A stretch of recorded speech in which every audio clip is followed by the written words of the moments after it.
So this is cloze test 3, third cloze test है। आगे बढ़ते हैं क्लास में विदाउट वेस्टिंग मच टाइम। देखो, हाँ, आर्कियोलॉजी। बेसिकली आर्कियोलॉजी की अगर हम बात करें तो आर्कियोलॉजी है क्या?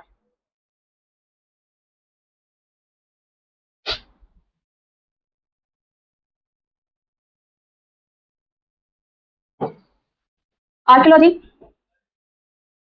Study of human history,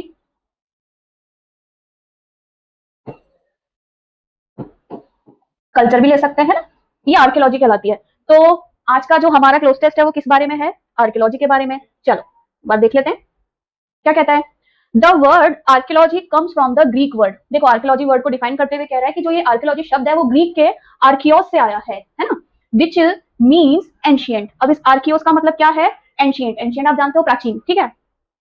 dash some archaeologist study living cultures. कहता है कि जो कुछ आर्कियोलॉजिस्ट हैं वो स्टडी करते हैं लिविंग कल्चर, रहने का जो कल्चर है। Most archaeologist concern dash with the distant past. अब देखो ब्लैंक में क्या आएगा वो आगे देखते हैं। फिर कहते हैं कि भाई मोस्ट आर्कियोलॉजिस्ट जो है कंसर्न, कंसर्न है चिंता रखते हैं, dash with the distant past. Distant past, distant का अर्थ है आपका जो दूर, फार अवे, यानी कि जो आपका भूतकाल है ना, बहुत पुराना वाला भूतकाल, ठीक है। चलो अब एक बार देख लेते हैं कि ऑप्शंस क्या कहते हैं हमारे।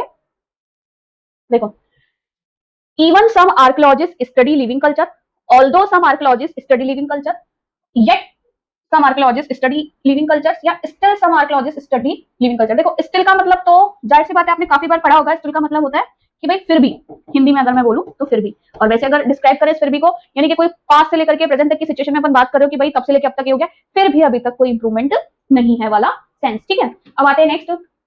देखो, येट, येट की बात करें तो अक्सर नेगेटिव सेंटेंस में येट को यूज किया जाता है ना, तो कोई नेगेटिव सेंटेंस तो है ही नहीं। अब आता है इवन और ऑल्दो। इवन कब यूज करते हैं? देखो सबसे पहले तो इवन की अगर मैं बात करूं तो एडवर्ब है, और सरप्राइजिंग वे में इसको यूज किया जाता है। अब यहाँ पे सरप्राइजिंग वे तो है नहीं, बिकॉज वी ऑलरेडी नो कि भाई some archaeologist study living cultures, most archaeologist concern. अब जो पढ़ रहे हैं इसको उसमें से अधिकांश जो है वो कंसर्न रखते हैं, तो कोई भी सरप्राइजिंग वाला फैक्ट तो आया नहीं। अब आता है ऑल्दो। ऑल्दो का मीन्स क्या होता है भाई? हालांकि, जो साथ ही साथ क्या करता है, हालांकि के सेंस में यूज कर रहे हैं हम इसको, इवन दो का भाव भी रखता है, ठीक है। अब देखो, ऑल्दो सम आर्कियोलॉजिस्ट स्टडी लिविंग कल्चर्स, हालांकि कुछ आर्कियोलॉजिस्ट जो है लिविंग कल्चर्स को स्टडी करते हैं, तो most archaeologist concern himself, them, themselves और itself with the distant past. तो अब उन्हीं में से जो कर रहे हैं ना स्टडी, तो हालांकि ये स्टडी तो कर रहे हैं लेकिन ये कहना चाह रहे हैं कि कंसर्न भी रखते हैं अपने डिस्टेंट पास्ट के साथ में। तो अब देखो हिमसेल्फ कब यूज होता है? अगर इसका सब्जेक्ट ही होता, लेकिन मैं अगर देखूं तो मेरा सब्जेक्ट क्या है यहाँ पर? आर्कियोलॉजिस्ट प्लूरल सेंस में है, तो हिमसेल्फ हट जाएगा। देम तो कब आता है? जब सिर्फ उसको एज एन ऑब्जेक्ट के रूप में हम यूज करें, ये तो था। अब आया इटसेल्फ की बात करें, इटसेल्फ जब तक की कोई नॉन लिविंग चीज हो तब यूज करते हैं। लेकिन यहाँ पे आपने देखा होगा कि मेरा सब्जेक्ट अगर प्लूरल है तो उसका जो रिफ्लेक्सिव प्रोनाउन है, अब मान लो आर्कियोलॉजिस्ट है तो मैं इसको अगर सब नाउन लगाऊं, नाउन को प्रोनाउन में चेंज करूंगी तो दे बनना चाहिए, और दे का रिफ्लेक्सिव क्या बनता है भाई? एक से ज्यादा होता है तो देमसेल्व्स ही कहलाता है, क्या आना चाहिए? अच्छा, इसका जो सेंस होता है वो स्वयं के भाव में यूज करते हैं इसको। किसके भाव में? स्वयं के भाव में, कि भाई कुछ अपने आप में चिंता भी रखते हैं about the with the distant past, ठीक है। अब चलो आगे चलते हैं। People have dug dash monuments and collected artefacts for thousands of years. अब अभी देखो उसने यहाँ पे क्या किया? पीपल लिखा, आर्कियोलॉजिस्ट वर्ड नहीं लिखा। देखते हैं क्या कहना चाह रहा है कि पीपल हैव डग। अब देखो डग थर्ड फॉर्म है, डिग के साथ यूज करते हैं, ठीक है। अब मेरे पास क्या है?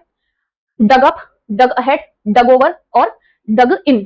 चलो अब इसको समझ लेते हैं। वैसे मुझे क्या चूज करना है? इस वर्ब के साथ में प्रेपोजिशन को चूज करना है। तो वर्ब के साथ में जब प्रेपोजिशन यूज होती है तो वो मिलकर के क्या कहलाता है? फ्रेजल वर्ब कहलाता है। ये ध्यान रखिएगा, verb plus preposition is equal to phrasal verb, है ना। चलो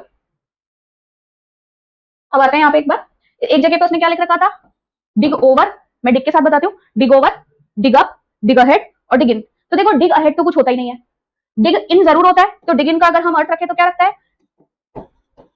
टू वेट विद पेशेंस, भाई पेशेंस के साथ इंतजार करना। तो यहाँ पर किसी इंतजार की तो बात हो नहीं रही है, राइट।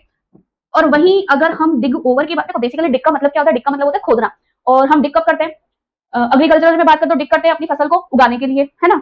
और बाहर अगर किसी चीज को डिग करते हैं तो उसमें से कुछ ना कुछ निकालने के लिए भी, एक्सट्रैक्ट करने के लिए भी यूज करते हैं ना, जितने भी खनिज वगैरह है। तो देखो डिग ओवर हम जब यूज करेंगे तो डिग ओवर का मतलब होता है कि भाई टू लूजन, लूजन मतलब ढीला करना, to loosen and turn over the soil. आपने देखा होगा ना, फसल उगाने के लिए प्रिपेयर करते हैं, मिट्टी को भी प्रिपेयर करना पड़ता है कि उसको पहले डिग करते हैं, फिर उसको टर्न करते हैं ताकि वो ढीली हो जाए, फिर बाद में उसके अंदर सीड को बोया जा सके। तो ये वही सेंस है ना।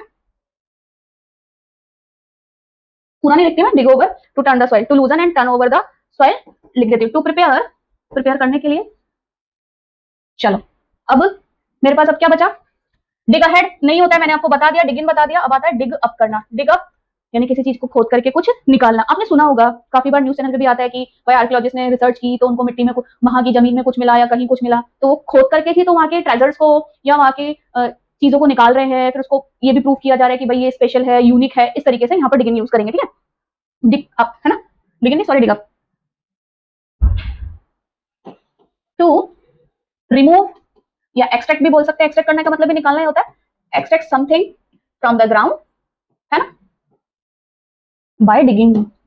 डिग करके किसी चीज को निकालने के लिए डिग अप को यूज किया जाता है। तो अब समझ में आया, डिग अप, डिग इन, डिग ओवर, डिग अहेड नहीं होता है ना। चलो अब आते हैं आंसर पे, तो क्या जाएगा, डिग अप। नेक्स्ट क्वेश्चन देखते हैं क्या कहता है। People have dug up monuments. क्या किया है, मॉन्यूमेंट्स क्या होते हैं, जो ऐतिहासिक चीजें होती है ना, जो यूनिक चीजें होती हैं, ठीक है। हाँ, एंड कलेक्टेड आर्टिफैक्ट्स। आर्टिफैक्ट्स क्या है, देखो आर्टिफैक्ट्स मैं यही लिख देती हूँ, कलाकृति बोल सकते हो आप, है ना। और जो चीजें निकलती हैं नीचे से उसको भी कहा जाता है समथिंग ऑफ हिस्टोरिकल। पुरातत्व की जो चीजें निकल रही हैं खुदाई के समय पे, है ना, हिस्टोरिकल और कल्चरल। और इन शॉर्ट अगर मैं बात करूं तो वर्क ऑफ आर्ट भी कह सकते हैं, क्योंकि अंदर खुदाई में जब मूर्तियां निकलती हैं, है ना, मूर्तियां आपने देखोगे तो मूर्तियां किसी ना किसी ने तो बनाई है ना, तो उसको आप क्या बोलोगे, वर्क ऑफ आर्ट। आर्टिफैक्ट्स को ये भी कह सकते हैं। अब देखो क्या कह रहा है, कॉमनली, रेगुलरली, ऑफन और सेल्डम। अभी इसको हमने पढ़ाई नहीं किया ना, क्या है, ठीक है। Monuments and collected artefacts for thousands of years. Thousands of year से खुदाई भी हो रही है और कलेक्ट भी किया जा रहा है इन वर्क ऑफ आर्ट को, ठीक है। फिर कहता है dash these people were not scholars. अब देखो क्योंकि इसने यहाँ पे पीपल लगा दिया तो उसने क्लियर बोला कि मतलब यहाँ पे उसने आर्कियोलॉजिस्ट की बात नहीं कर रहा, अब सभी खुदाई वालों को काउंट कर रहे हैं कि dash these people were not scholar but looters. अब commonly these people, regularly these people, often these people या सेल्डम दीज पीपल। तो जाहिर सी बात है, अगर मैं बोलूं कॉमनली का मतलब कॉमन रूप से, रेगुलरली यानी निरंतरता से, ऑफन यानी अक्सर, और सेल्डम मतलब कभी कभी। तो अब खुदाई हो रही है तो हम क्या बोलेंगे, अरे खुदाई तो होती थी पर अक्सर लोग ऐसे होते थे कि वो आर्कियोलॉजिस्ट नहीं होते थे, वो क्या होते थे, चोर होते थे, कि वो खुदाई करके चीजों को चुरा के ले जाते थे। तो वही कह रहा है कि often people were not scholars but looters and grave robbers. अब देखो ग्रेव रॉबर्स, ग्रेव का मतलब गहन भी होता है और ग्रेव का मतलब कब्र भी होता है, तो हम यहाँ पे ये भी बोल सकते हैं ग्रेव रॉबर्स यानी कि क्योंकि वो खुदाई करके निकाल रहे हैं। Grave robbers looking to make money. अब देखो, अब ये लुकिंग टू मेक मनी कहां से आ रहा है, अब इसके साथ कोई क्रिया क्यों नहीं है, क्योंकि इसकी क्रिया जो है वो देखो हेल्पिंग वर्ब जो है वो ये रही, क्या कहते हैं, these people were not scholars but looters and grave robbers were looking to make money. क्या करते थे, पैसा बनाने की फिराक में थे, और create up, assemble up, construct up और बिल्ड अप। तो जाहिर सी बात है क्रिएट अपने आप में ही एक क्रिया जिसको किसी प्रपोजिशन की रिक्वायरमेंट ही नहीं होती, तो क्रिएट के साथ अप नहीं लगता, असेंबल के साथ भी अप नहीं लगता, कंस्ट्रक्ट के साथ भी अप नहीं लगता, लेकिन बिल्ड के साथ अप लगता है। तो क्या था, लुकिंग टू मेक मनी और build up their personal collection, या फिर अपने पर्सनल कलेक्शन को बिल्डअप करने की फिराक में थे। सिंपल है। आर्कियोलॉजी के बारे में है, सीन को डिफाइन किया गया है कि भाई आर्कियोलॉजी है क्या, है ना। और उसके बाद में ये भी बताया गया कि भाई किस तरीके से, आपने पढ़ा होगा न्यूज में भी काफी बार आया है, 1998 में भी शायद कोई था, और अक्सर सुनने में भी आता है कि पुरानी मूर्तियां मिली हैं, किसी ने पहले चुरा ली थी, है ना, अब वापस से किसी देश को मिली हैं। तो वो वही वाला भाव है कि कुछ लूटर्स हैं तो कुछ आर्कियोलॉजिस्ट हैं जो रिसर्च कर रहे हैं, अपनी हिस्ट्री को जान रहे हैं, कल्चर को जान रहे हैं, और कुछ उनको बेच करके पैसा कमाने की फिराक में है। तो ये था आपका आज का क्लोज टेस्ट 3। नेक्स्ट क्लास में मिलेंगे आपसे किसी नए टॉपिक के साथ।